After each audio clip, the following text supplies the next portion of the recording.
tarde a todos, todas e todes. Meu nome é Adma, eu sou técnica da UFRJ, técnica em Ações Educacionais, e eu estou aqui para apresentar e mediar o nosso cine-debate sobre o filme Maria Luísa. Eu trabalho no Centro de Referência para Mulheres Sueli Souza de Almeida, CRM-SSA, que é um projeto de extensão do NEPDH, Núcleo de Políticas Públicas em Direitos Humanos, Núcleo de Estudos e Políticas Públicas em Direitos Humanos. E nós somos um projeto de extensão. Nós fazemos atendimento psicossocial a mulheres em situação de violência, violência doméstica, familiar, e nós também, além do atendimento presencial e remoto, né, a UFRJ voltou ao trabalho presencial agora, em 2022, então já voltamos, fazíamos o atendimento remoto durante a pandemia e voltamos a fazer o atendimento presencial agora em 2022. O CRM fica na cidade universitária, no campus do Fundão, na Praça Jorge Machado Moreira, sem número. Além do atendimento presencial a mulheres em situação de violência, atendimento social e psicológico, o CRM também tem atividades coletivas que tem a função, além da função educativa do público, né, tem o papel de prevenção. São atividades de prevenção à violência, que são atividades voltadas para o público externo, para também o público universitário, e basicamente, assim, preferencialmente para o público feminino. Mas também nós temos o Cine-Debate, que ele é para um público amplo, né? Um público para todos os gêneros, todas as idades, para todos os públicos. Nas atividades coletivas, nós temos a oficina de dança, que é uma atividade fechada, semanal. Ela é presencial e também remota, né? Ela é híbrida, e ela acontece nos dois formatos, e ela é uma parceria do CRM com a Comunidança, né? Que é a Faculdade de Dança da UFRJ. O Comunidança, ele é um grupo,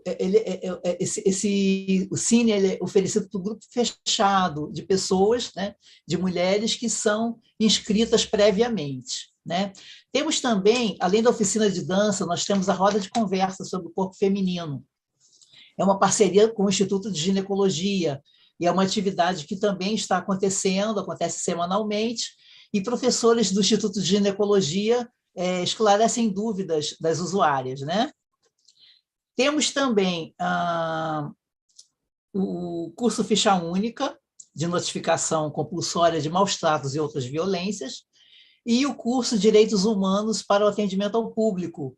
São cursos à distância, são cursos online, que são oferecidos pelo Centro de Referência, com técnicos, né, do Centro de Referência, e estão acontecendo agora, né, nesse primeiro semestre. Também um curso para público, para pessoas inscritas. Todas as atividades são gratuitas, ok? A oficina de dança é também aberta a mulheres trans, tá? Mulheres trans também podem participar. E, por fim, nós temos o Cine-Debate. O Cine-Debate é uma atividade mensal em que são escolhidos filmes com a temática ligada à defesa de direitos das mulheres, direitos das mulheres negras, das mulheres trans, da população LGBTQI+, em filmes que têm como temática a violência também, e, de modo geral, né, a defesa dos direitos humanos. Tá? Então, hoje, nós exibimos para vocês o filme Maria Luísa, que é um documentário do Marcelo Dias. O diretor está presente aqui conosco. Vocês viram, né, o filme é sobre uma mulher trans das Forças Armadas que trabalhou na Força Aérea Brasileira, na aeronáutica, durante 22 anos, e foi vítima de transfobia na instituição, não é? Foi vítima de muito preconceito e ela queria, como se diz, ela queria viver a sua identidade feminina, né? E, inclusive, usar o uniforme feminino da aeronáutica, e isso foi negado a ela, né? O direito de exercer a sua profissão, o seu ofício, o seu trabalho, sendo uma mulher, né? Uma mulher por escolha, por opção. E ela, em função do preconceito, a Maria Luísa foi aposentada por invalidez, e ela moveu um processo, né, para poder ter reconhecido o seu direito à atividade militar. Esse processo já dura 20 anos, ela teve uma vitória, ela conseguiu se aposentar como suboficial da aeronáutica, né, da Força Aérea Brasileira, mas eu vi no Instagram do Maria Luísa que o processo está parado no Superior Tribunal da Justiça desde dezembro de 2021. A Maria Luísa a gente vai pedir para a Maria Luísa falar um pouquinho mais sobre isso, né, para a gente. Então, nós temos como nossos convidados são a Maria Luísa, o Marcelo Dias, que é o diretor brasileiro, é o diretor do filme, do documentário. Ele é brasiliense, ele é o diretor da produtora de Azul, de cinema. Ele segundo, né, o press release aqui do filme, ele busca realizar filmes como meio de transformação. Suas produções estiveram em mais de 60 festivais do mundo e em canais de TV e streaming. O Maria Luísa é o primeiro filme dele. Ele recebeu prêmios, né, em festivais. Ele esteve em muitos festivais. Ele recebeu o prêmio de melhor documentário internacional. Primeiro longa, né? O primeiro longa, né? Você teve outros, né, curtas. O primeiro longa-metragem do Marcelo foi o Maria Luísa. Ele recebeu o prêmio de melhor filme, melhor documentário no Festival Humano de Direitos Humanos do México, né? Festival de filmes sobre os direitos humanos no México. Ganhou recebeu a menção honrosa de documentário latino, Latina and Iberian Film Festival da Universidade de Yale, né? Dos Estados Unidos. Melhor documentário no International Queer Film Festival, na cidade de Merlinka, na Sérvia. E ele foi exibido em diversos festivais no Brasil e no mundo. Então, o Marcelo vai falar sobre o filme, como foi a elaboração do filme, né? E também nossa convidada, a Maria Luísa, vai estar aqui conosco, vai falar sobre a sua experiência, né? De ter passado pelo processo, pelo processo, né? De assumir a sua identidade feminina e pelo processo de participar do filme, né? O Breno Cruz, ele é professor associado da Universidade Federal do Rio de Janeiro, né, do curso de gastronomia, né? E ele é coordenador, junto com o professor Renato Monteiro, do projeto de extensão Transgarçone, que tem por objetivo ajudar, né, pessoas trans a conseguir a capacitação, né, fornece capacitação a pessoas trans e ajudar a empregabilidade de pessoas trans no mercado da gastronomia, né, restaurantes, bares.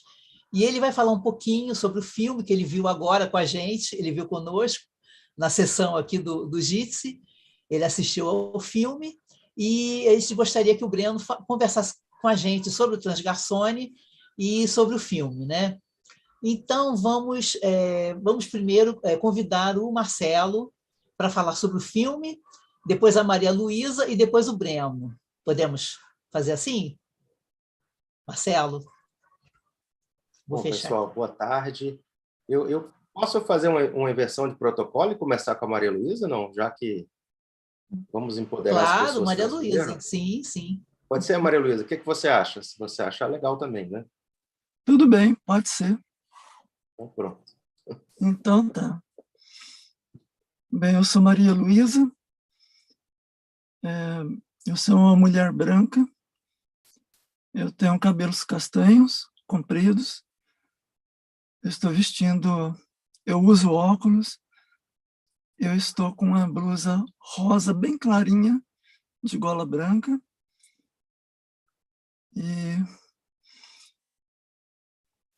então, eu sou Maria Luísa, eu tenho 62 anos de idade. Aliás, eu estou completando 62 anos, mês que vem, agora. E eu moro em Brasília, estou completando em 16 de julho, eu estou completando 43 anos que moro em Brasília. E esse tempo todo eu vim para Brasília em 1979, para assumir minha carreira militar. E desde então estou aqui e já adotei Brasília como minha principal cidade, uma cidade que eu conheço muito e que eu acho muito agradável, além de que aqui acontecem muitas coisas, nem sempre boas, mas eu acho que no contexto assim, de vida, eu acho que pelo espaço que tem, pelas coisas que caracterizam essa cidade aqui, eu sou muito bem ambientada aqui, então gosto muito de Brasília. E então, desde que eu vim para cá, para Brasília, eu assumi a minha carreira militar, fiz cursos e me formei em mecânica de aeronaves. E de lá para cá eu tenho construído uma carreira militar.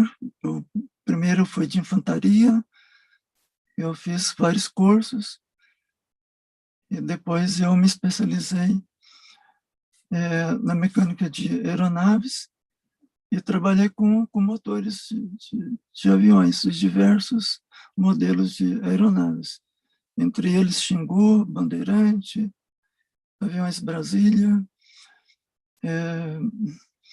Cênica, Regente, entre outras atividades que também da minha carreira, eu passei com o tempo eu passei a ser, me formei em instrutora de curso de apoio de solo de aeronaves. Nesse curso eu ensinava novos militares aquilo tudo que eu já havia adquirido na minha carreira, aquilo tudo que eu já tinha aprendido com o tempo. Nesse trabalho de apoio de solo das aeronaves, foi um trabalho assim que eu gostei muito de ter atuado nesse tipo de trabalho, porque ele me deu a oportunidade não só de trabalhar com alguns modelos de aeronaves, como abranger esse leque de opções de atendimento a várias outras aeronaves. Então, eu passei a atender aeronaves de todas as forças, a Força Aérea Brasileira, de todas as outras unidades, aeronaves da Marinha, aeronaves do Exército, que passavam por lá também, aeronaves presidenciais de outros países e pessoas. Sempre quando chegava presidentes ou os chefes executivos de outros países, eu sempre estava presente lá também. Inclusive, dava atendimento às aeronaves presidencial aqui da nossa Força Aérea também. Então, assim, ao longo do tempo, eu, diante disso tudo que eu enunciei assim, brevemente, né, eu fiz uma carreira muito boa, belíssima. Eu fui condecorada, com diplomas, com medalhas, de bons serviços prestados à Força Aérea, e foi um exemplar militar, e continuo. E o meu conceito dentro da Força Aérea era, assim, tem alguns patamares. Os militares, eles, na nossa ficha, dependendo do trabalho executado lá dentro da força, a pessoa vai aumentando o seu conceito ou abaixando. O meu sempre aumentou, cheguei na condição de excelente militar, tanto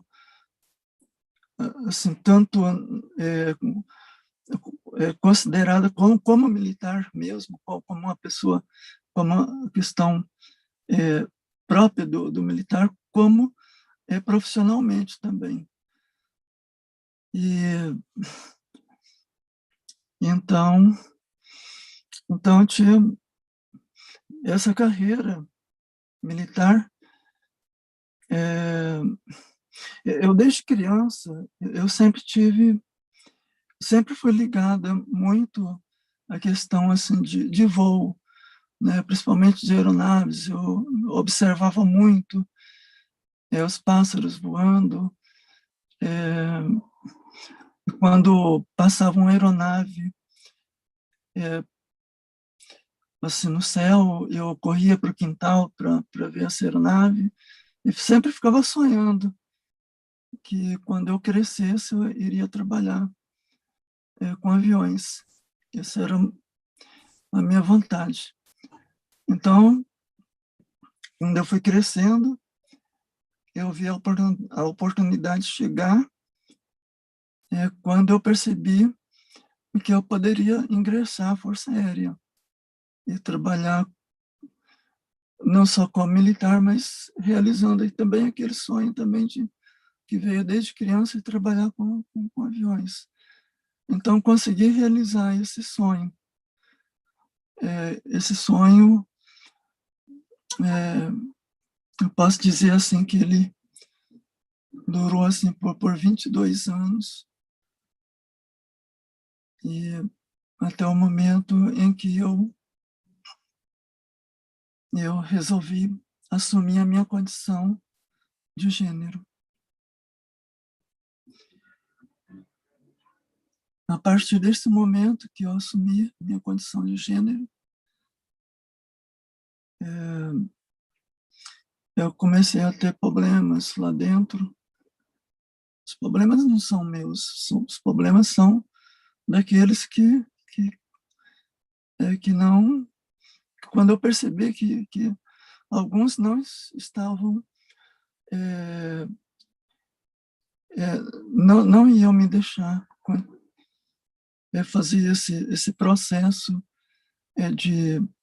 de mudança de gênero, de mudança de fardamento, de mudança de passar do gênero que eu tinha para o gênero feminino e continuar. E eu queria lembrar também que as mulheres nas Forças Armadas do nosso país, elas ingressaram nas Forças Armadas há muitos anos, desde 1982. Então, para mim, era uma questão muito simples. Era uma questão assim de saber, de me entender que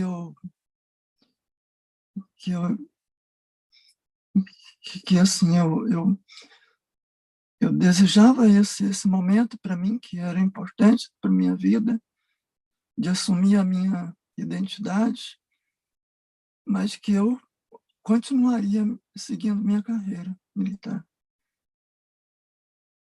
Esse processo, quando foi quando eu recebi os documentos lá, o parecer de uma junta militar, falando que eles iriam me aposentar justamente por causa da minha condição de gênero, da minha mudança, um caso extremamente discriminatório, né, de transfobia. E a perda do meu trabalho ali naquele momento de ascensão cada vez maior, e de muito gosto, muito amor pela profissão. Essa notícia, para mim, ela foi muito impactante, foi traumática. Eu me senti como sendo retirada daquele ambiente que eu tanto valorizei e que eu tinha por sonho de continuar minha carreira até o limite de idade que permite a pessoa exercer sua carreira. Então, a partir de 22 anos, eu fui retirada. Um processo muito dolorido para mim. Eu queria perguntar também se eu posso continuar o relato ou para agora, para depois continuar falando também sobre esse processo de busca da justiça também. O que vocês acham? Você pode falar por 10 minutos, mas depois você pode retomar, tá? Você ainda, seu prazo de 10 minutos, seu tempo de 10 minutos não acabou ainda não. Você pode continuar, tá bom? Tá bom. Então, depois dessa reforma, eu tentei, por via administrativa, reverter esse processo discriminatório, né, de reforma militar, e foi negado esse acesso para mim. A partir daí, eu não tive alternativa a não ser buscar o judiciário, para que o judiciário entendesse tudo aquilo que eu estava passando e revertesse esse processo de reforma. É uma coisa que eu queria falar muito bem, que a reforma se deu por alguns militares lá contrários, do alto escalão, que eram contrários à minha mudança, à minha identidade de gênero, mas foi uma discriminação muito pontual. Onde eu trabalhei, eram cerca de 200 militares, já tinham mulheres trabalhando, praticamente todo o esquadrão onde eu trabalhei, e outras pessoas de outros esquadrões que eu dava apoio também. Eu fui sempre muito respeitada lá dentro, e todos me apoiaram. Então, isso aí, para mim, eu levo assim, como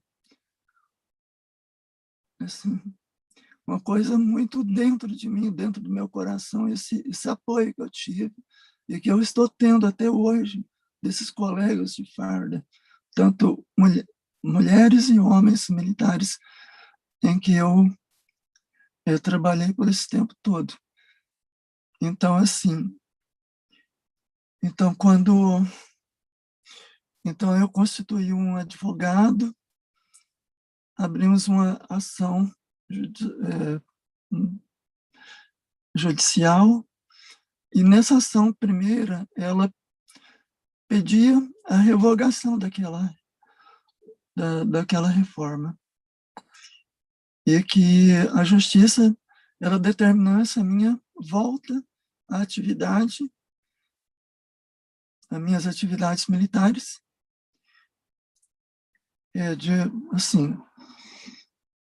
e dessa continuidade à minha carreira. Então, assim, aí se deu essa primeira decisão judicial, ela foi favorável a mim, mas teve um recurso da AGU, que são os advogados da União, que eles assumem os processos judiciais,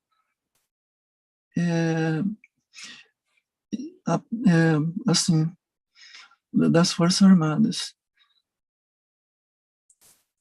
Então, tem mais algum tempo? Maria Luísa, você pode voltar depois. Uhum. Agora, como já terminou, né, o seu tempo inicial, nós vamos agora passar a palavra para o Marcelo, e depois você volta e responde as perguntas do público, tá bom? Tá bom. Marcelo Pessoal, me Dias. ouvem? Bom, imagino que me ouçam direitinho aí, né? Sim. Sim, maravilha. Tá Bom, primeiro perfeito. agradecer ao convite, a possibilidade de exibir nosso filme por aqui, de fazer esse debate. Eu sou um homem pardo, de camiseta preta, ao meu fundo tem um sofá branco com algumas filogravuras, uso óculos, tenho cabelo grisalho. Bom, estar com vocês aqui, principalmente com o Breno, do Transgassone, também é um prazer muito especial aqui nessa semana, principalmente que se celebra até anteontem, né, o Dia do Orgulho, mas de forma mais ampla também, falar da empregabilidade trans e das situações pelas quais Maria Luísa passou e ainda passa. Esse filme já tem um tempo que eu, de certa forma, busquei fazê-lo, né? O primeiro contato com a Maria Luísa com quase 11, 12 anos, até conseguir, de fato, levantar recurso, entrar em editais, desenvolver o projeto, depois produzir, depois finalizar e depois distribuir. Enfim, é um processo árduo e longo, mas estamos por aqui, né?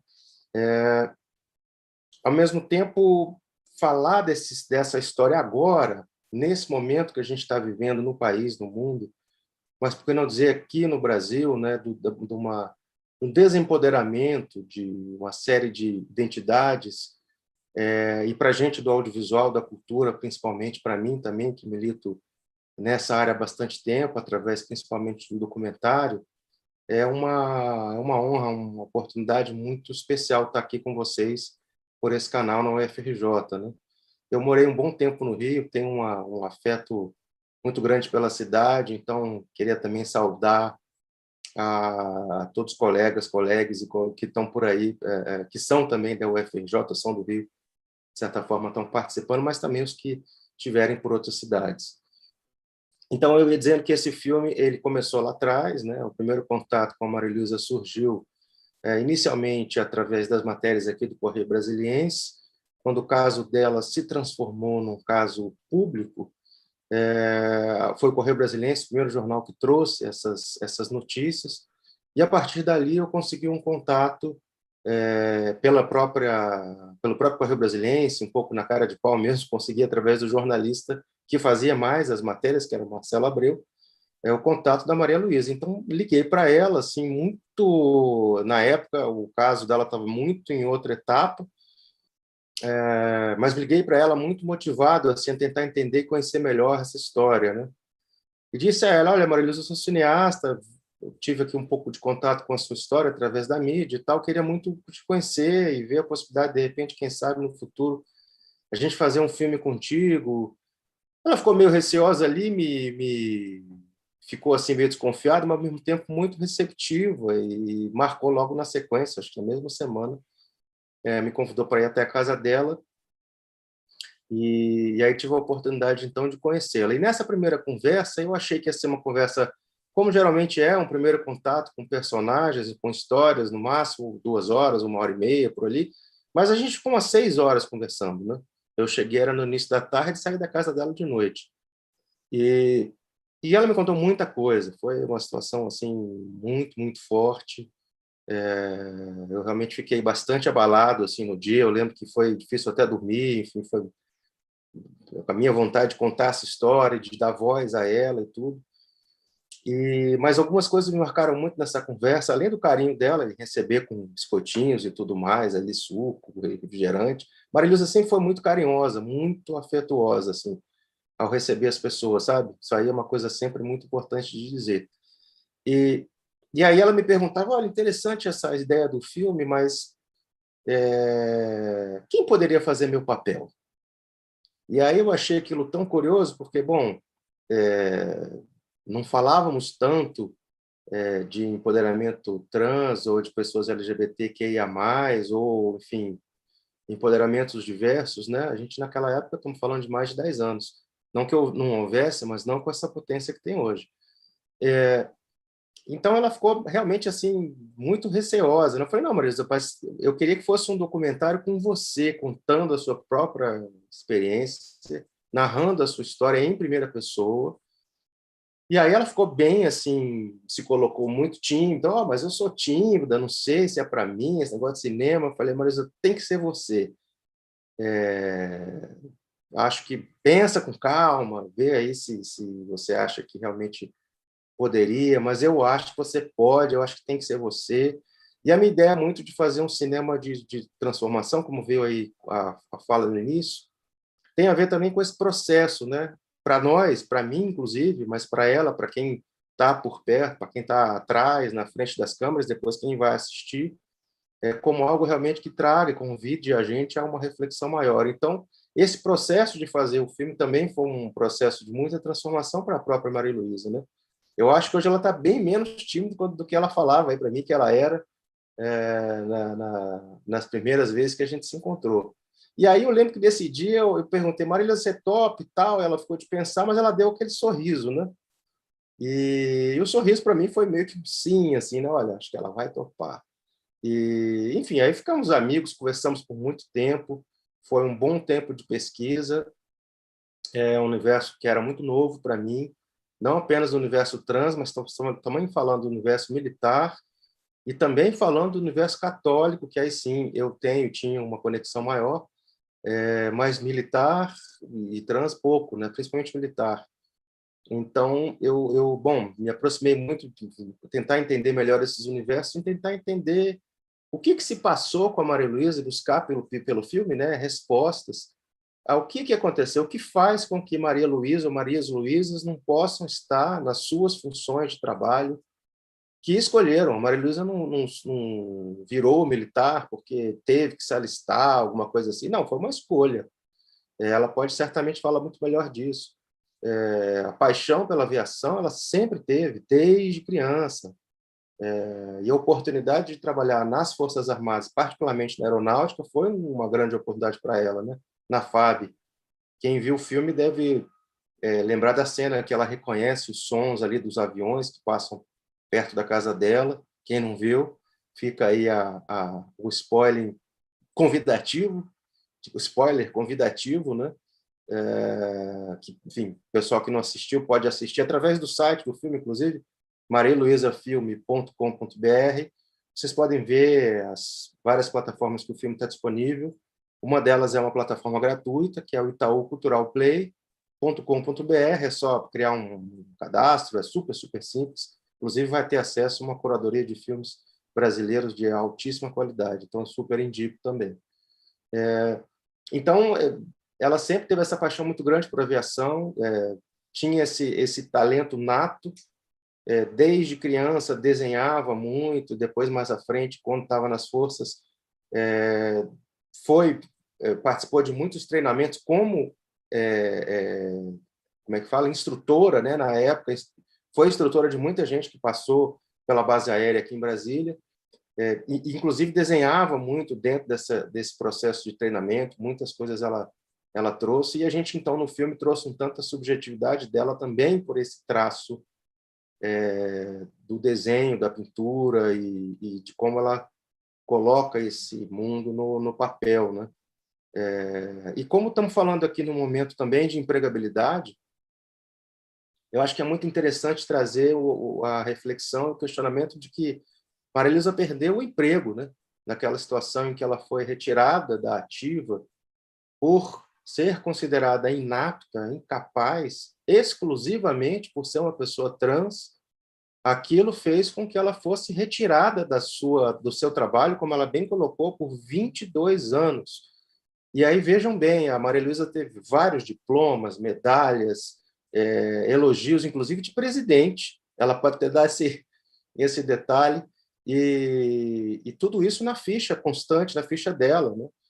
Não tem um probleminha, digamos assim, uma mácula, uma falta, algum erro, algum equívoco, e sempre me marcava muito isso também, né? Quando a gente foi gravar, conversando com os colegas que se dispuseram a poder estar presente, militares, porque inclusive isso foi um outro ponto, né, que está no filme também, ao final, nos créditos. Muita gente foi muito solícita com a gente, principalmente as pessoas que estavam, e em grande parte ainda estão na ativa, mas foi um problema muito grande porque elas tinham medo de represálias, de perder seus empregos, seus trabalhos, apesar de serem muito favoráveis e solistas à Maria Luísa. Isso é importante dizer. O grupo de colegas da Maria Luísa que atuou com ela, ou mesmo os mais jovens que ela teve a oportunidade, tem um afeto muito grande, e ela ainda transita nesse ambiente, né? Participa dos encontros, das confraternizações. É uma pessoa bem-vinda, né? Pode ter uma impressão de que todo e qualquer militar tem resistência a Maria Luísa. Isso não é verdade. Infelizmente, as Forças Armadas, na ocasião e ainda hoje, têm uma dificuldade muito grande em incluir as pessoas trans, e não só as pessoas trans, né? Diversas identidades que a gente pode vir a falar, não apenas de gênero, que tem seu ingresso ou a sua permanência nas forças dificultada ou impossibilitada, né? Dentro das forças, a gente conhece vários outros casos de pessoas trans, várias delas já estão na mídia também, a Bianca, a Bruna Benevides, a Alanis Baruch, vários casos de pessoas que estão há um tempo, inclusive homens trans que começam também a se colocar mais fortemente, e tudo isso partiu dessa experiência precursora da Maria Luísa em 2000, né? De 98 para 2000 foram 2 anos em que ela ficou como se fosse assim sendo observada para ver, olha, ela vai poder ou não vai poder continuar. E vários pareceres, e possivelmente até a maioria dos pareceres médicos, inclusive da própria Força Armada, foram favoráveis a ela continuar. Nós estamos falando de 20 anos atrás, né? Imagina hoje. Então, perdemos nós, sociedade, sabe? Enquanto pessoas que somos nós que contribuímos, né, com os nossos impostos para a inclusão e a permanência de pessoas como a Maria Luísa nesses postos que são públicos, são cargos públicos, né?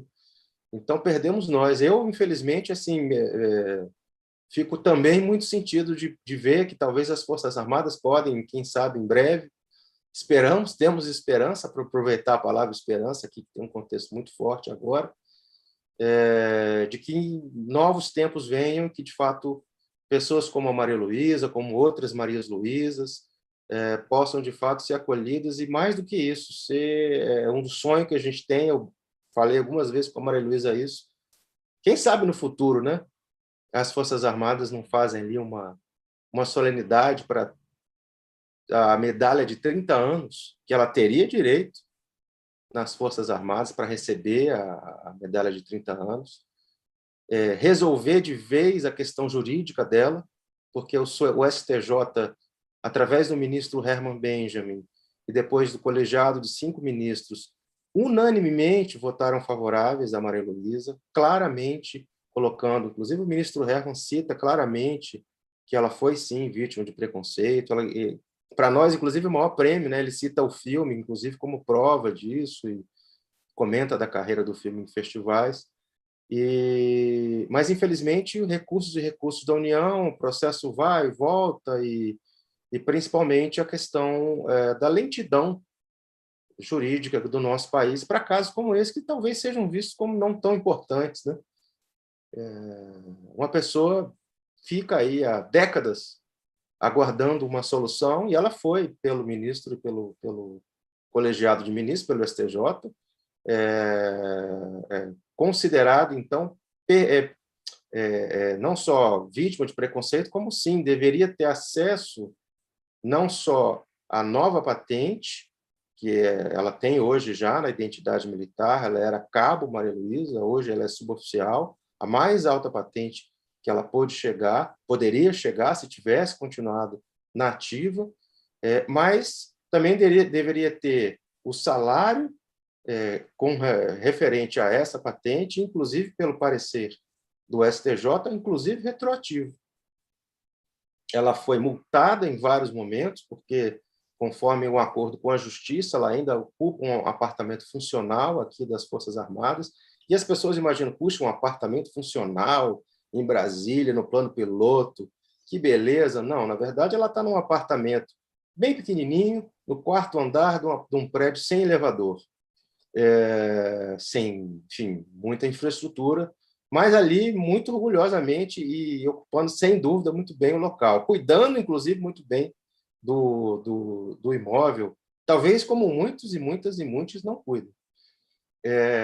Então, enfim, nesse acordo na Justiça ficou essa questão dela ficar no apartamento enquanto não se resolve definitivamente a questão jurídica dela. Mas ainda sem essa solução e com esses vai e volta aí, essa reviravolta permanente, essa vontade da União, né, de certa forma, de questionar esse processo, ela foi, mesmo sem, vamos dizer, a argumentação jurídica, a aeronáutica multou a Maria Luísa em vários momentos por ocupação, no entendimento deles, indevida do apartamento.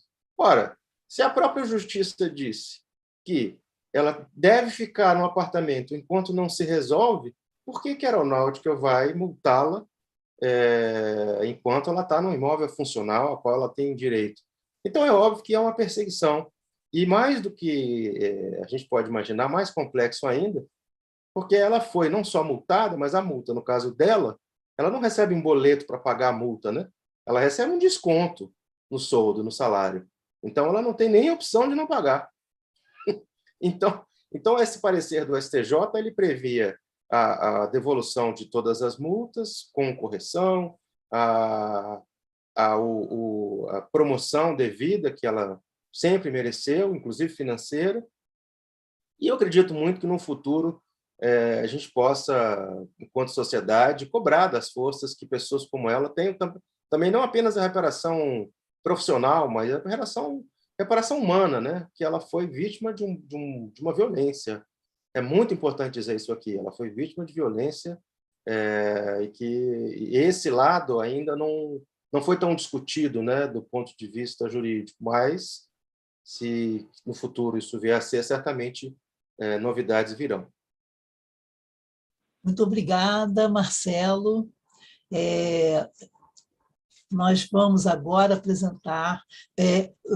antes de tudo, eu vou falar sobre acessibilidade, né? O filme Maria Luísa, ele está disponível no aplicativo Movie Reading, né? Movie Reading tem você pode ter a possibilidade de assistir ao filme. Vamos agora apresentar o Breno Cruz, que é um dos coordenadores, junto com o Renato Monteiro, do projeto Transgarçone, aqui da UFRJ. Seja bem-vindo, Breno. Obrigado, gente. É um prazer poder estar aqui. Eu vou fazer minha autodescrição. Então, eu sou um homem negro, de barba, calvo. Eu estou aqui vestindo hoje uma camisa polo azul e ao meu fundo tem uma parede cinza com alguns quadros. Então, gostaria de inicialmente agradecer ao CRM pela possibilidade de estar aqui hoje com Maria Luísa. É uma honra poder estar aqui conversando com ela na mesma sala, assim como o Marcelo também. Hoje eu sou coordenador da RAET, que é a Rede de Acolhimento para a Empregabilidade Transgarçone, que é um braço do programa Transgarçone. Hoje a gente tem orgulho de dizer que a gente é um programa de extensão universitária e a RAET é um dos projetos vinculados a esse programa. E a minha formação, ela perpassa um pouco essa questão da empregabilidade, vamos dizer assim, porque embora eu esteja como professor da gastronomia, no bacharelado em gastronomia, toda a minha formação ela é da área de gestão. Então, minha graduação foi em administração, meu mestrado em administração pública e meu doutorado em administração. E foi justamente essa passagem pela administração pública no mestrado que me fez entender um pouco mais sobre a importância das políticas públicas e a importância da gente pensar a atuação da universidade também, de uma certa maneira, para resolver alguns problemas pontuais dentro da nossa sociedade. E aí, então, que lá em 2018, a gente começa a pensar o Transgarçone, o Renato, um homem trans, que passou pelo processo de transição dentro da universidade já, e é uma pena ele não poder estar aqui hoje, porque eu acho que teria muito para conversar sobre. Inclusive, Marcelo e Luísa, ele assistiu no cinema o filme de vocês, eu lembro dele falando comigo, e quando a gente recebeu o convite agora, ele reafirmou isso. Ele gostaria de estar aqui, mas por uma questão de agenda não pôde. Então, primeiramente, parabenizar o Marcelo e a Luísa, a Maria Luísa, pelo filme tão premiado, né? Super premiado, filme, inclusive, internacionalmente. Isso demonstra, de fato, a força dessa história na tela da televisão ou do celular hoje, né? E do computador também. Então, inicialmente, Maria Luísa, eu gostaria de te parabenizar. Eu fico até arrepiada aqui, porque é uma história muito linda. É uma história de superação que de fato mexe com a gente. E mexe com a gente que está aqui na ponta também, trabalhando com a questão das pessoas trans, travestis e não binárias diariamente. Então, o Transgarçone, ele surge lá em 2019, né? Ele começa a ser pensado em 2018 e surge em 2019 para qualificar pessoas trans, travestis e não binárias para o mercado de trabalho em gastronomia, especificamente na área de café, bares e bebidas, com foco para bares, restaurantes e hotéis. E por que pensar o Transgarçone para esse público especificamente? Porque o Renato, como homem trans, entendia e estava naquele lugar de fala de compreender que, diferente talvez da Maria Luísa, como a gente viu no filme, e dele, que passou pela transição dentro da universidade, a universidade é o espaço que às vezes eu digo de reconstrução, né? Talvez para ele foi muito mais tranquilo e, inclusive, transicionar, né?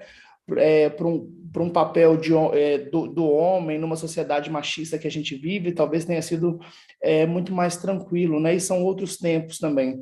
Então, Maria Luísa, ela foi pioneira, né? E principalmente dentro daquela instituição, uma instituição que é completamente conservadora e talvez tóxica também.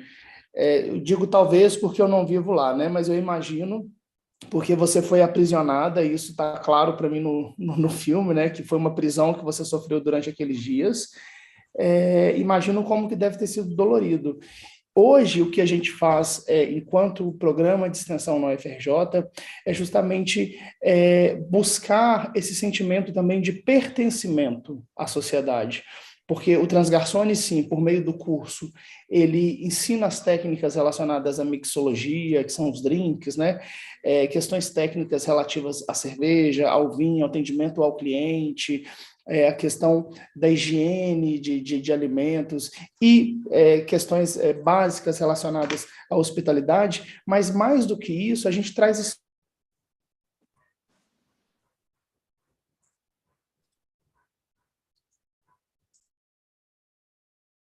entram na universidade e entendem que elas estão ali também vivendo aquele ambiente universitário, elas ficam muito felizes.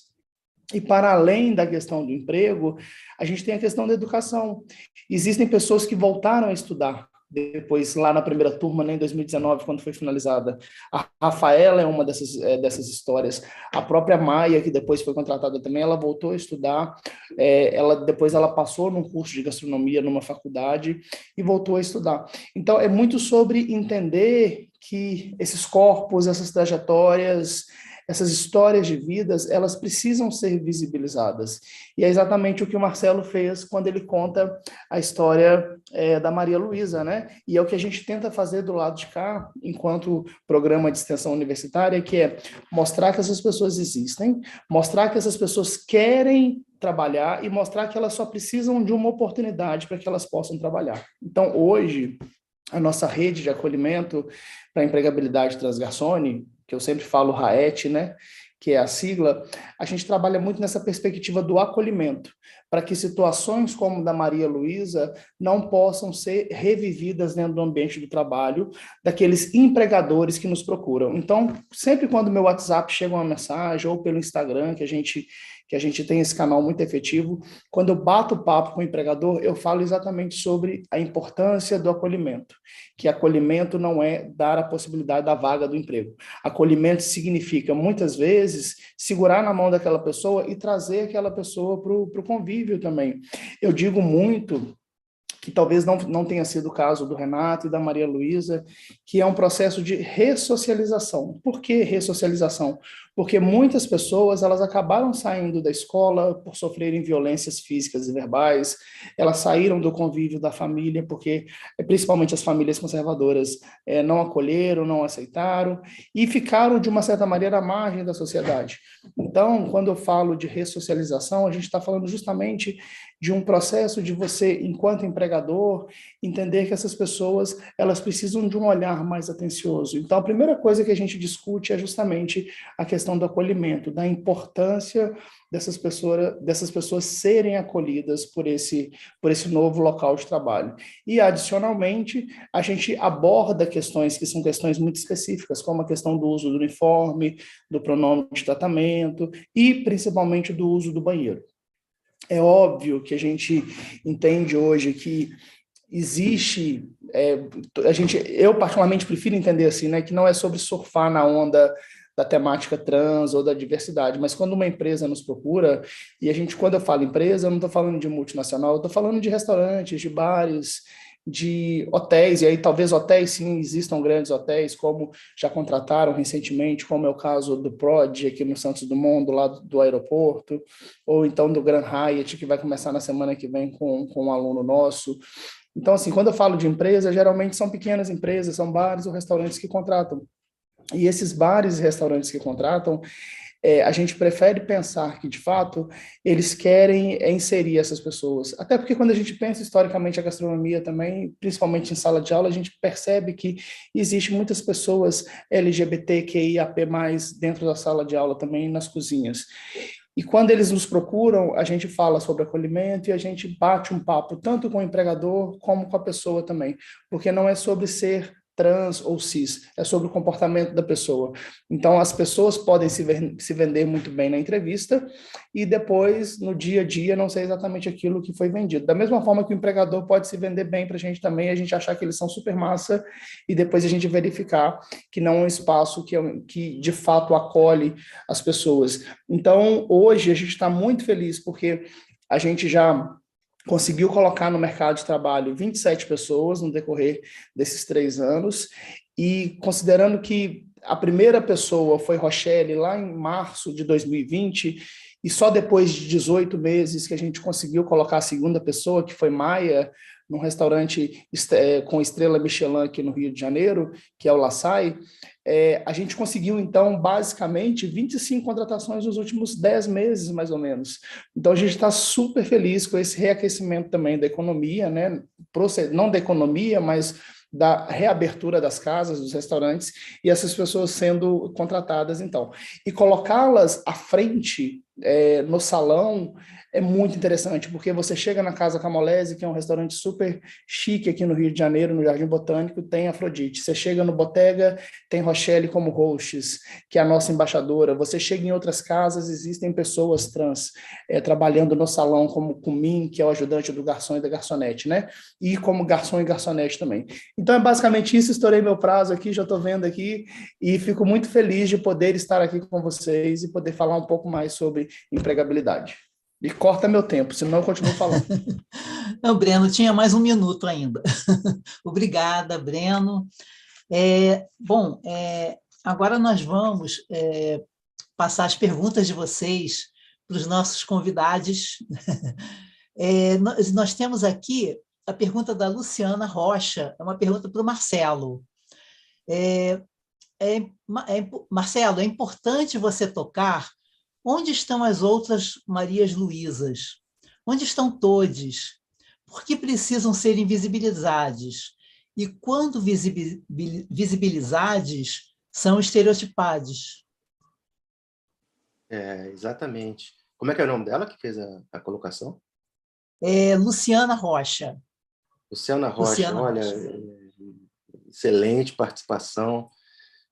Nós estamos falando agora hoje aqui de personagens como Maria Luísa, e, consequentemente, outras pessoas trans nas Forças Armadas. Mas a gente pode falar em qualquer lugar, né? O próprio Breno está trazendo um relato importante aí do ambiente dos restaurantes, do mercado alimentício, ou, de certa forma, do mercado de trabalho geral. Então, essas pessoas estão em todos os lugares, né? Estão em vários lugares. E a gente espera que estejam em muito mais, que nós, e eu, por exemplo, enquanto homem cis, tenha a oportunidade de conviver com pessoas como a Maria Luísa, ou como outras Marias Luísas, em todos os ambientes, de trabalho, de escola, de universidade, de lazer, enfim, nas artes, nos hospitais, ou, enfim, todos os lugares e na política, principalmente, né? Que sejam lugares que fazem parte do nosso cotidiano, da nossa vida. E realmente eu acho que é isso. E essas pessoas ainda são invisibilizadas, e mais do que isso, eu acho que elas vivenciam um processo de exclusão em vários níveis, né? A gente pode estar falando hoje, por exemplo, da Renata Gracin, que é uma mulher trans do Exército, que foi, vamos dizer, mantida nativa, mesmo tendo, inclusive, reconhecida a sua identidade de mulher trans nas forças, no Exército, conseguiu continuar nativa, mas enfrentou e enfrenta uma situação muito complicada lá dentro, né? Porque não é só continuar, né? Continuar, mas realmente continuar com equidade, né? E às vezes não é nem só igualdade, a gente está falando também de equidade. Enfim, então o processo é muito complicado, né? Eu acho que a gente precisa trazer essa discussão bem mais, né? E como a gente viu essa semana, as notícias que estão correndo em função do Dia do Orgulho, a empregabilidade trans no Brasil vem crescendo, mas ainda é muito baixa. Acho que a gente tem instituições, por exemplo, com a Transempregos, que tem um trabalho incrível, com a Maitê, a doutora Márcia, que estão à frente da Transempregos, promovendo oportunidades de trabalho para as pessoas trans, e o SXbox, por exemplo, tem outras instituições, inclusive instituições também do universo de defesa dos direitos das pessoas trans, como a ANTRA e diversas outras, de forma geral, da LGBTQIA+, que divulgam e geram oportunidades, falam sobre oportunidades de emprego para essas pessoas, mas ainda é muito pouco. E a gente percebe que, no geral, são ainda poucas oportunidades para ocupar cargos mais altos de chefia, de posição, de defesa defesa não só dos seus próprios direitos, mas de decisão, né, de decisão criativa, como a gente fala das artes. Então, isso tudo é muito, muito complicado. Tem um relato assim, interessante no próprio filme, que a gente tem, por exemplo, falar dessa questão da visibilidade, rapidamente, para não me estender muito também, mas a música principal do filme, que é uma música que está na cena que a Maria Luísa está dirigindo para a cidade dela, na estrada, ali, chegando em Séries, é de um homem trans sertanejo, chama Cris Panerari, um cantor sertanejo trans. E ficou uma situação bem delicada, porque no período que a gente estava trabalhando junto, o Cris é um cara, virou amigo nosso também, uma figura, canta muito, já era próximo a Maria Luísa, né? E a única música que está inteira no filme, porque de fato depois ela culpa todo o crédito do filme, de ponta a ponta. A gente fez os créditos do tamanho da música, para caber ela inteira.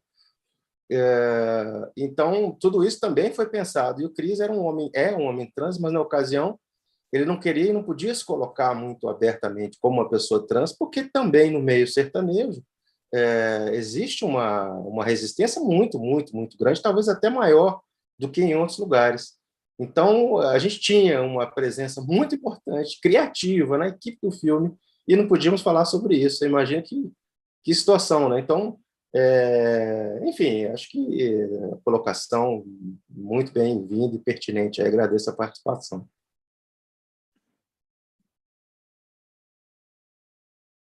Obrigada, Marcelo. Nós temos aqui uma pergunta. Peraí. Bom, vou ler aqui depoimentos, né, de pessoas que estão assistindo ao nosso debate. Murilo Mota diz: parabéns pelo filme, documentário lindo e emocionante. Essas observações estão na outra sala que a gente abriu, né? Gisele Moreira, boa tarde. Sou advogada e integro o coletivo feminista Clementinas. A história é muito comovente.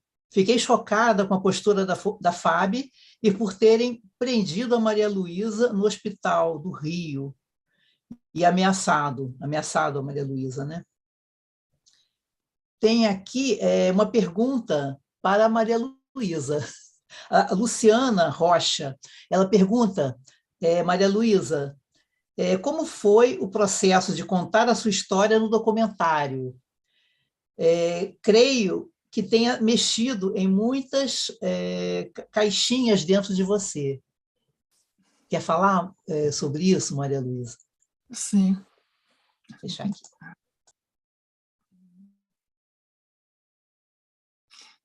Pois a participação do filme, assim, no decorrer dos trabalhos, das filmagens, junto com toda a equipe, com o Marcelo. Marcelo sempre é muito educado, muito carinhoso, todos também, assim, me tratando com muito carinho, e então, assim, eu me senti muito à vontade, assim, com todos, assim, sabe, com a equipe. A única coisa que para mim, que é mais difícil vencer a minha própria timidez. Mas eu fiz o que eu dei conta de fazer. E, assim, eu acho que para mim foi uma experiência muito legal. Assim, uma experiência que eu aprendi muito, sabe? Acho que por esse carinho que eu recebi de toda a equipe, por a gente ter passado em vários lugares na minha cidade, ido conversar com colegas e tudo mais, participações de muita gente que me apoiou durante o tempo das filmagens, assim, deu carinho, então me fortaleceu bastante. Questão assim das filmagens, das questões assim mais difíceis de se colocar, e que principalmente são aquelas relacionadas ao processo de reforma. Durante esse processo de reforma, para mim falar só sobre isso foi um desafio muito grande.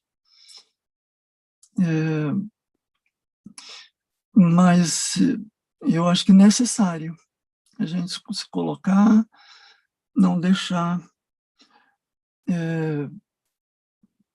isso de lado, que é muito importante. Eu acho que não é importante só para mim, como pessoa, para me abrir e mostrar e tentar libertar também de tudo que é aquilo que eu passei, mas também assim de que a sociedade possa perceber que eu acho que a sociedade tem o direito de saber disso. Eu acho que aí é um ponto muito importante, porque questões de discriminação, questões de violências, elas não podem ser deixadas acobertadas, elas têm que ser colocadas, e é muito importante isso. E, assim, apesar de ter sido um desafio muito grande para mim, outras questões assim mais leves durante as filmagens, elas, em alguns momentos, ela me trouxe muitas recordações boas da época de criança, da minha adolescência, do meu começo. Eu referi sobre o começo da minha transição, que foi no ano passado, do entendimento da minha questão de gênero. E por que essa questão de gênero ela demorou tanto para se manifestar a sociedade de uma forma completa, né? Que antes a minha questão de gênero era só minha mesma, era trancada dentro de mim. E depois eu achei que tinha esse direito de me libertar, de me colocar como a pessoa verdadeira que eu sempre fui. Uma mulher trans, mas uma mulher.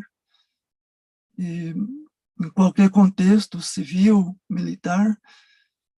E então, assim, teve também as filmagens que a gente fez no Rio de Janeiro.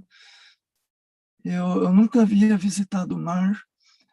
Para mim, ali foi um momento assim, de muito prazer, assim, sabe? De contato com a água, com a areia.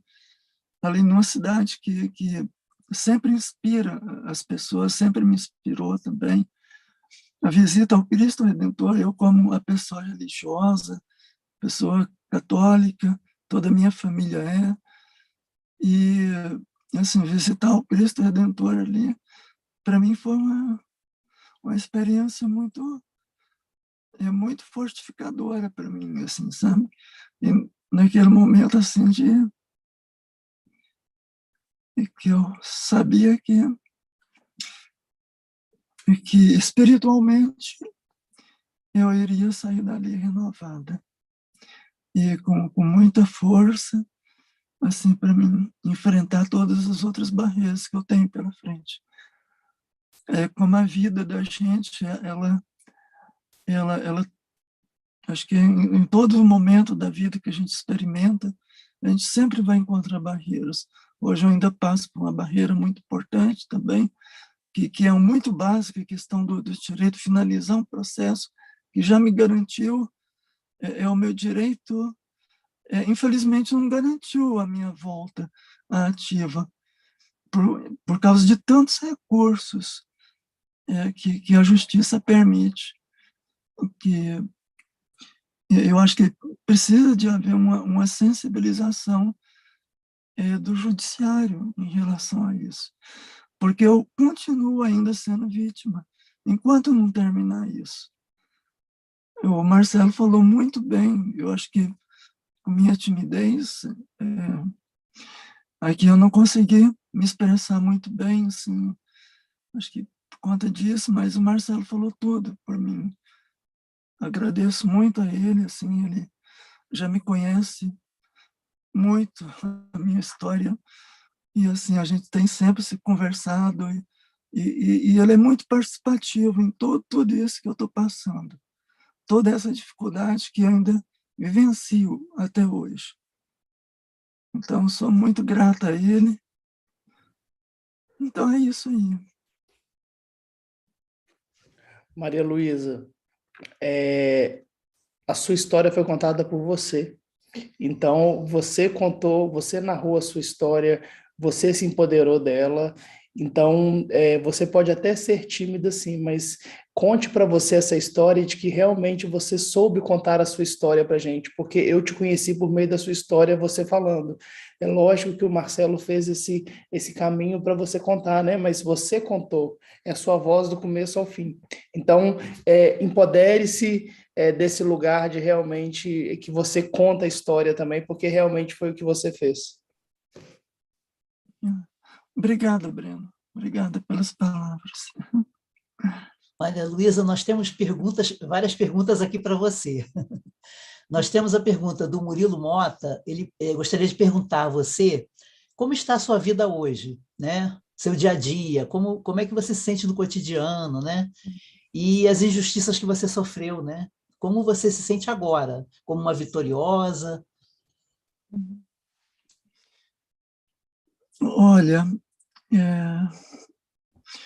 importante pergunta, porque, como eu falei dos desafios, a vida é uma permanente luta. A gente vai aprendendo e vai lutando com aquilo que vai se apresentando na nossa vida. Eu graças a Deus, assim, eu tive várias vitórias, estou sempre tendo vitórias na minha vida. Eu tenho meus sonhos, alguns sonhos eu estou realizando, outros eu ainda não fui capaz de realizar, acho que por conta ainda desse entrave judicial, que ainda não finalizou esse processo. Eu preciso passar por essa questão de solução dessa demanda, que é muito importante para mim. E uma coisa muito importante, como eu falei, da sensibilização das pessoas, do próprio judiciário. Eu já estou com 62 anos de idade. Um processo que leva 20 anos, que não conseguiu me devolver a minha carreira, e que teve, simplesmente por consolo, a progressão da carreira, que já foi decidida.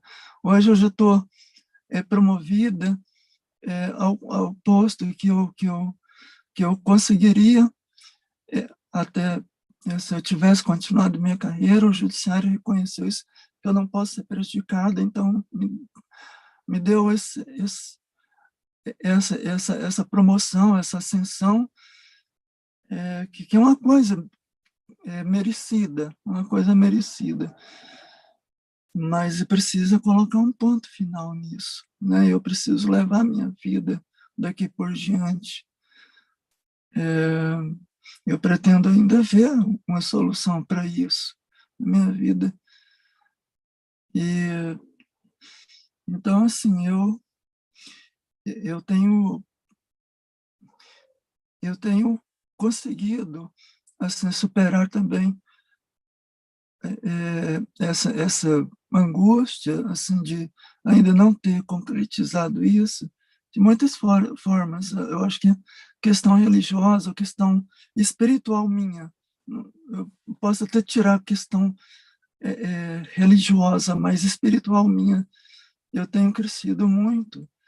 E outras coisas também que eu estou executando na minha vida hoje, que está sendo muito importante também. Apesar da idade, eu sempre tive muita habilidade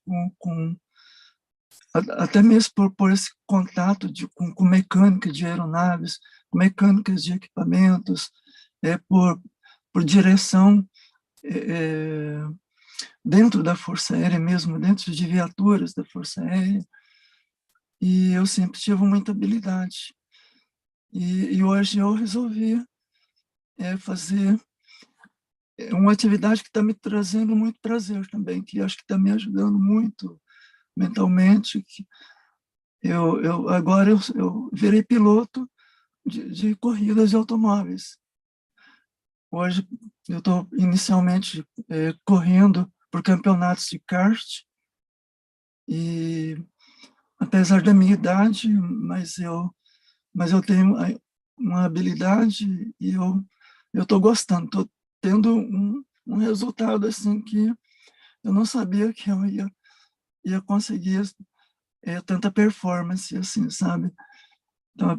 Então isso para mim tá sendo dentro dos meus sonhos, de vários outros sonhos aí também, trabalhar com fotografia, trabalhar com pinturas, desenhos também, que é uma coisa que me dá muito prazer, mas nesse momento agora, exercendo também, participando desses campeonatos de kart, também está me trazendo uma alegria muito grande.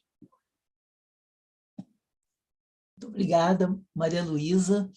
Antes de passar para as considerações finais de vocês, eu vou só passar uma pergunta do Murilo Mota para o Marcelo, sobre os seus próximos projetos, né? Se você tem outro projeto de filme nessa linha, qual seria o seu próximo filme?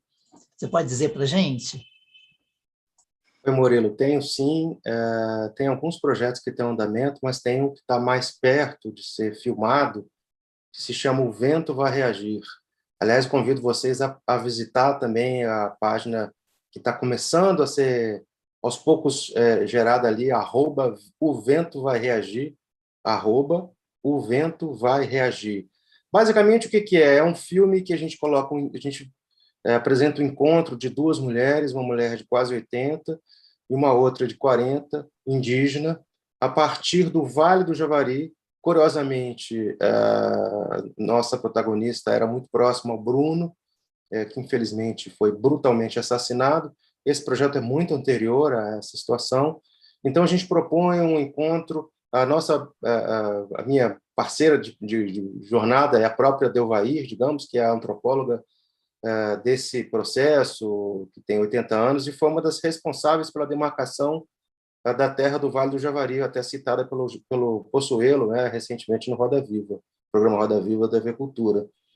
E a gente, bom, a Delvair foi convidada há muitos tempos atrás, no final da década de 70, quando ela começava a ir muito ali pela região do Vale do Javari, como mulher naquela época praticamente única, né, dentro do meio das antropólogos, né, digamos, na região, ela foi convidada a participar de um ritual com uma indígena, na época recém-nascida, e recentemente, aí no Rio de Janeiro, no Museu do Índio, Museu Nacional do Índio, né, enfim, conectado aí com a FRJ, ela se reencontrou com essa indígena, e essa indígena teria, então, virada também a antropólogo. E os Marubo e as Marubo, que é a etnia com a qual a gente está trabalhando, eles acreditam que a Varim, nossa protagonista, transformou-se em antropóloga exatamente por causa dessa conexão ritualística na década de 70, e depois ela foi estudar, então, antropologia, fez mestrado e agora, recentemente, defendeu tanto o mestrado quanto o doutorado aí na UFRJ.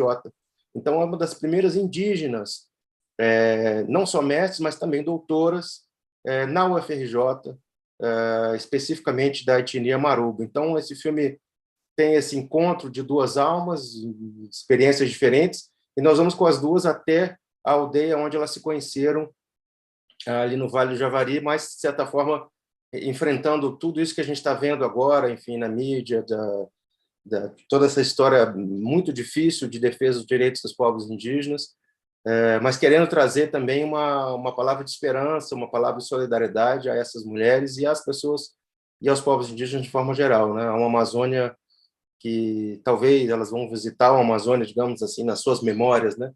Que talvez não exista mais, mas a gente quer, de certa forma, trazer reflexões para que isso, num futuro próximo, esteja bem diferente, né? Então, esse é um projeto, temos vários outros também. Seria muito legal se quiser conhecer as nossas redes, @diaazuldecinema, ou no próprio site www.diaazul.com.br. Obrigada, Marcelo. Olha, muito interessante o tema do seu próximo filme. Muito bom, quero assistir. Assim que estiver assim, disponível, né? Vou assistir. Com E certeza, com certeza. quem sabe olha aí uma ideia para um próximo Cine Debate, né? Será com muita honra.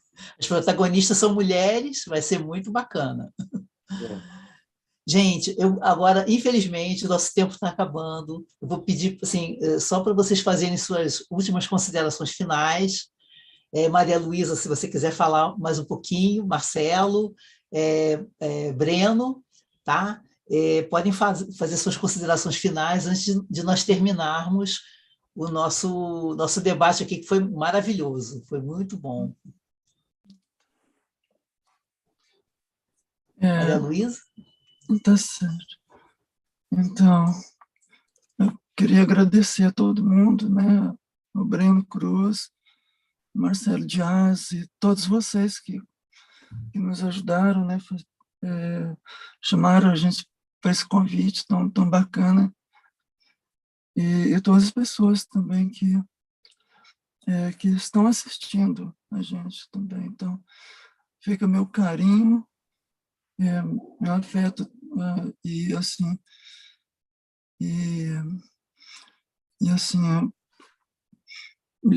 também, assim, queria falar também de que a gente espera um mundo melhor, um mundo de mais, assim, sem preconceitos, que as pessoas possam ser o que elas queiram ser, o que elas sentem ser, o que elas são de verdade. E que as mulheres também, principalmente, a gente vê muito ainda que são muito inferiorizadas e a gente precisa, tanto as mulheres cis quanto as mulheres trans também, existe uma dificuldade muito grande assim, de ascensão, de trabalhar em outros trabalhos e eu acho muito importante isso que vocês fazem, que dá oportunidades para essas pessoas, para incluir essas pessoas para a vida e como uma forma assim, de inclusão mesmo. Eu acho muito bacana, eu agradeço muito isso tudo que vocês fazem, realizam, e só finalizando aqui, eu fui o primeiro caso de uma militar trans nas Forças Armadas. Eu sabia que depois haveriam outras pessoas. Hoje tem alguns militares, entre homens e mulheres trans, nas Forças Armadas, e que o Marcelo até comentou de uma do Exército, a Bruna, que ela conseguiu assim se manter nativa, não precisou entrar na justiça para se manter. Enfrenta algumas dificuldades particulares lá e tal, mas ela tem se mantido. E outras pessoas trans, elas estão encontrando as dificuldades que eu encontrei. Eu acho que é muito importante também, só queria mencionar isso, é que o próprio judiciário, hoje o processo que está mais, assim, no patamar mais alto é o meu processo, que se encontra no STJ. Eu acho que também é muito importante não só a justiça decidir sobre o meu caso, mas decidir sobre todas as pessoas trans, sobre, assim, determinar a impossibilidade das Forças Armadas de reformar pessoas trans, homens e mulheres trans, dentro das forças, ou de não deixar essas pessoas trans acessarem as Forças Armadas, barrarem essas pessoas. Hoje eu fiquei sabendo de um caso de uma pessoa que é trans, que já que foi impedida ela está sendo impedida, na verdade, assim, de progredir na admissibilidade para as Forças Armadas. É um caso diferente. Diferente porque nós outras pessoas trans, elas já se encontravam na ativa. Essa é uma pessoa trans que tem a vontade de pertencer às Forças Armadas e ela está sendo, ela passou em primeiro lugar em vários setores dessa admissibilidade, mas barrou, foi impedida, exatamente. Então, assim, são várias vertentes que acontecem. Enquanto não houver, quem sabe, essa decisão do STJ, não só me permitindo, mas dando um basta nessa situação de exclusão de pessoas trans nas Forças Armadas, para que as Forças Armadas, através da justiça, pelo menos, já que não tem uma consciência, né, disso, dessa ilegalidade, dessa ilegitimidade, dessa inconstitucionalidade que passa por questões de direitos humanos, assim, barrar essas situações de exclusão de militares trans dentro das forças. Então, quero deixar meu grande abraço a todas as pessoas aí. Muito obrigada por tudo. Muito obrigada. Nós é que agradecemos. Eu agradeço em nome do Centro de Referência para Mulheres Sueli Souza de Almeida. Obrigada por sua disponibilidade para conosco, tá? De dar seu depoimento, de vir aqui participar do nosso debate, Maria Luísa. Um beijo muito grande para você, viu? Obrigado, um beijo para todos vocês, para todo mundo. Marcelo, gostaria de fazer suas considerações finais. A gente tem pouquíssimo tempo, a gente vai terminar. Não, só dar um abraço, agradecer realmente ao convite, e principalmente a existência desse espaço, que é sempre importante trazer, são espaços fundamentais para divulgar e trazer esse debate. Divulgar também que hoje, às 18 horas, aqui em Brasília, a gente vai estar lançando o livro Maria Luísa, Lugares e Contextos, que conta com as fotografias do Diego Bressani e desenhos da própria Maria Luísa. O Diego foi o fotógrafo, fez a segunda câmera, digamos, do filme, também fez as fotos de divulgação, um fotógrafo super potente, querido aqui da nossa cidade. E junto com a gente, então, propusemos esse projeto, uma extensão do filme, que hoje vai ter seu lançamento no formato de livro digital, mas em breve a gente espera contar com patrocínio para ele poder surgir, enfim, circular também na forma impressa. Então vai ter um debate aqui na Feira Brasiliense de Arte, uma feira super interessante que está tendo aqui no Centro Cultural Renato Russo, e é até bom porque estamos aí com o nome do Renato Russo junto. Muito obrigada, Marcelo, por sua disponibilidade, por estar aqui conosco, colaborando com o nosso Cine, tá? Obrigada mesmo. Breno, você gostaria de fazer suas considerações finais? Gostaria de agradecer, primeiramente, ao CRM pela possibilidade de estar aqui, de conhecer o Marcelo e Maria Luísa. Falar do Transgarçone, né? Se vocês quiserem seguir no Instagram, é @transgarçone, sem o cedilha, com 2 N's, é importante para a gente. E quem sabe seu caso vire jurisprudência, né, Maria Luísa? Tomara que assim seja. E para talvez te dar um ânimo, te falar que do nosso lado aqui do Transgarçone, a justiça está com a gente. A gente tem a Defensoria Pública do Estado do Rio de Janeiro, a gente tem o Ministério Público do Trabalho do Rio de Janeiro financiando o Transgarçone, inclusive, e a gente tem também a Justiça do Estado do Rio de Janeiro, por meio da Justiça Itinerante, que faz a sentença, né, que dá direito à pessoa a mudar o nome e gênero nos documentos. Então, assim, ainda há passos lentos, mas a gente está tendo essa mudança e a justiça, pelo menos a parte talvez menos conservadora, tem estado conosco. Então, é uma forma, talvez, de pensar que esse sonho tem se tornado realidade, mas que é pouquinho em pouquinho, né? Então, agradecer, quero muito um dia poder te dar um abraço, tá, Maria Luísa? Espero, se você voltar pelo Rio, que a gente possa manter contato, ou se eu for para Brasília, então, que eu possa conhecer ele. Parabéns pelo livro, gente. Tchau, tchau. Muito obrigada a vocês, Breno, Marcelo e Maria Luísa. Obrigado ao público que nos prestigiou. Agradeço também aos nossos intérpretes de Libras, Jéssica e Jardel, e a Dirac, que tem sido nossa parceira, tem disponibilizado os intérpretes para nós, para o nosso trabalho aqui, né, para garantir a acessibilidade, e nós terminamos o nosso Cine Debate.